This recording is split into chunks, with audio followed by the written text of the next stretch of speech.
भाई बात यह है, वो चार जो मुअज़्ज़ज़ जज हैं इस सुप्रीम कोर्ट के जज हैं, काबिल एहतराम हैं, लेकिन अब दो तो इनकार कर चुके, दो तो खुद इनकार कर माजरत दिया कर लिया। जस्टिस बाकर साहब ने और जस्टिस मुशीर आलम। इन्होंने अपनी कोई जाती वजूहात बता दी बस हैं। हाँ। भाई इज्जत अपनी जो हर एक को अजीज है उनका हमें क्या मुसीबत पड़ी है, तो उन्होंने तो पहले ही माजरत कर ली है। अब दो जज दूसरे रह गए, अगर पता नहीं वो हौसला करेंगे नहीं करेंगे, हो सकता है वो भी माजरत कर ले। जरा इसे अब तक खबर आ रही है कि उन्होंने कबूल कर लिया है सर। अभी नहीं तक देखिए, हाँ। अब अभी तो जुडिशल कमीशन में ये मंजूर होगा।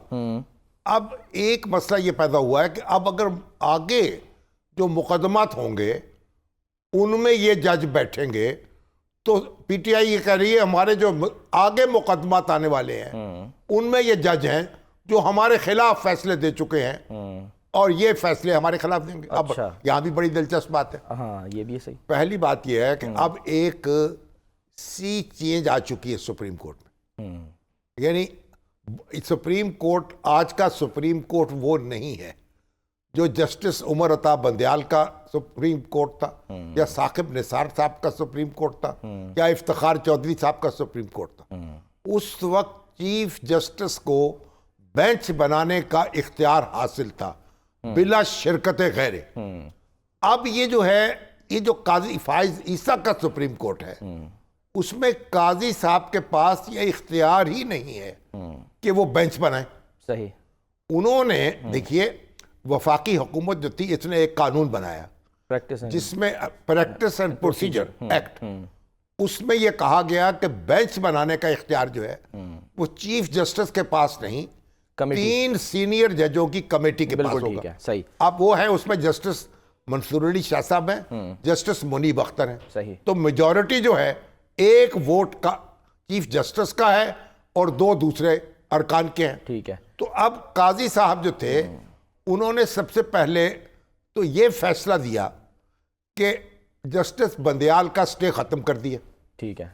उस कानून को जवाब बख्श दिया और कहा कि ये जो हमारी पार्लियामेंट है उसको एक कानून बनाने का इख्तियार हासिल है और हम अपने इख्तियारात कम कर रहे हैं। ठीक है। तो काजी फायज ईसा ने अपने इख्तियारात कम कर दिए।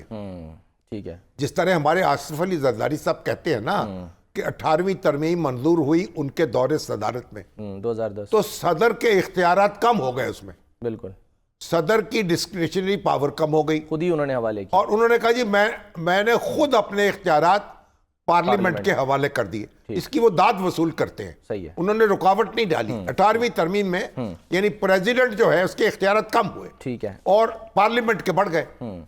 उसी तरीके से काजी फायज ईसा जो है उनको मैं तो कहता हूं, उनको मैं सलाम पेश करता हूं, क्रेडिट उनको जाता, मैं उनको क्रेडिट देता हूं और उनका शुक्रिया अदा करता हूं। उन्होंने खुद, वगरना उस वक्त वो हम ख्याल जजों का बेंच बना के ये फैसला कर देते ये कानून जो है बातिल है और हम इसको कलअदम करार देते हैं। सही है। और इख्तियार अपने पास रखते जज बनाने का। ठीक है। तो जब उन्होंने ये इख्तियार अपने पास नहीं रखा तो फिर ये कहना कि भाई दो जज आ जाएंगे या एक जज आ जाएंगे तो पीटीआई के खिलाफ बेंच बन जाएगा, कैसे बन जाएगा? ठीक है। अच्छा सर, नहीं, पहले सुन, अच्छी तरह बात सुन ले, वो शायद उस्मानी साहब ने ज्वाइन उनसे भी सुन लेते हैं। जब ये इख्तियार उन्होंने 3 रुकनी कमेटी को दे दिया, अब उनके खिलाफ बदगुमानी का या तनकीद का कोई जवाज नहीं है। और हमारे उमर अयूब साहब जो हैं ये तो हर वक्त गुस्से में रहते हैं। अगरचे एक फौजी बाप के बेटे हैं और उस फौजी दादा के पोते हैं, लेकिन उतना गुस्से में तो फील्ड मार्शल अयूब खां भी नहीं रहते थे। अच्छा। वो भी हंसते मुस्कुराते थे। और जो हमारे इनके वालिद साहब हैं गौहर अयूब, उनको भी मैंने हंसते मुस्कुराते देखा है। अब ये हर वक्त तेवरी चढ़ी होती है, गुस्से में होते हैं और बोलते चले जाते हैं बेतकात। इक़्तिदार में नहीं है ना सर, इसलिए भाई बात ये है कि आप ये काजी फायज ईसा क्या कर लेंगे? आपका तो बेंच तो बनाना है। मुनीब अख्तर साहब ने, मंसूर अली शाह साहब ने, और काजी फायज ईसा साहब तो महीने 2 महीने में रुखसत हो जाएंगे। तो इसलिए ठीक है, एहतजाज कीजिए, ना मानिए। अच्छा। एडहॉक जज, मगर कोई तनकीद जो है वो तरीके से कीजिए, सलीके से कीजिए, तमीज से कीजिए, आदाब से कीजिए। इसमें तो कोई मजाक नहीं है। बिल्कुल।